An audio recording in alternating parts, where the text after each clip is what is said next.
When we look up at the night sky today, we are trained to see a beautiful, but essentially dead machine, a barren vacuum of gas and rock, entirely indifferent to human life.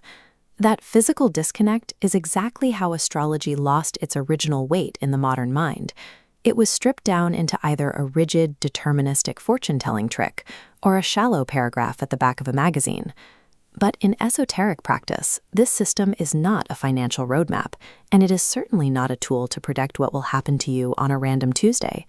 At its core, astrology is a sophisticated symbolic language. It is an archetypal operating system. Ancient observers didn't look at planetary bodies merely as distant masses exerting gravitational pull. They saw them as nodes within a vast network, mapped across the stars to articulate the complexity of the human experience. By calculating the precise mathematical angles between these celestial bodies, this system organized everything from epic mythologies to the human body, and even massive societal structures. To actually read this ancient language, we have to look past the stars themselves and understand the foundational blueprint underneath them. We have to look at the geometry of meaning. This diagram outlines the astrological chart. The inner wheel is divided into 12 nested fields, known as houses, representing specific domains of lived experience. Surrounding these are zodiac signs and planetary glyphs. They act as archetypal nodes that populate and govern those houses. A chart like this isn't static. The entire system only activates when these archetypes move and form specific mathematical relationships with one another. Early astrologers treated these angular shapes as direct expressions of cosmic intent.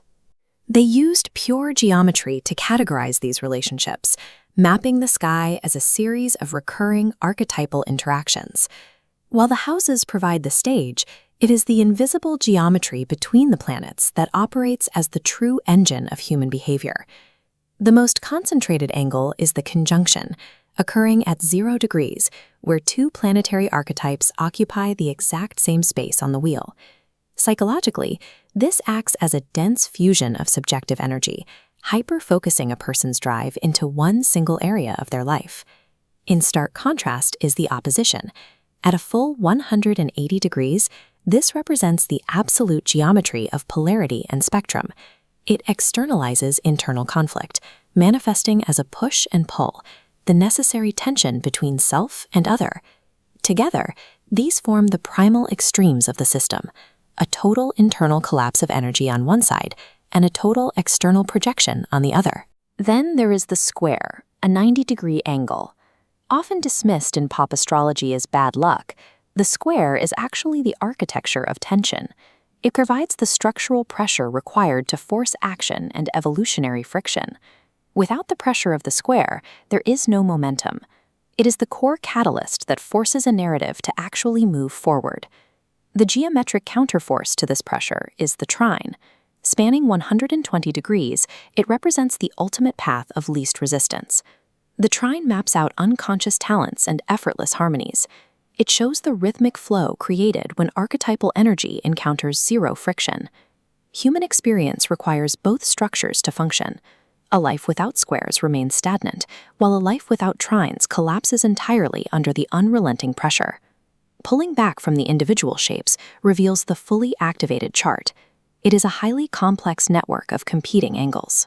Viewed through this esoteric lens, the chart functions as a technical diagram rather than a tool for fear-based predictions. What emerges is a mathematically elegant map of human consciousness and systemic interaction. This geometry of meaning allowed ancient minds to bridge a conceptual gap. They could correlate macrocosmic shifts, like mythic epochs and turning points in civilization, with the intimate, microscopic behavioral grammar of the individual. Because these geometric principles function as a universal grammar, the same 90-degree tension that drives an individual's internal crisis also anchors the structural shifts of an entire mythic epoch. In this system, inner tensions, conflicts, and harmonies are not random chaos. They are perfectly placed, necessary load-bearing structures in a vast ancient design.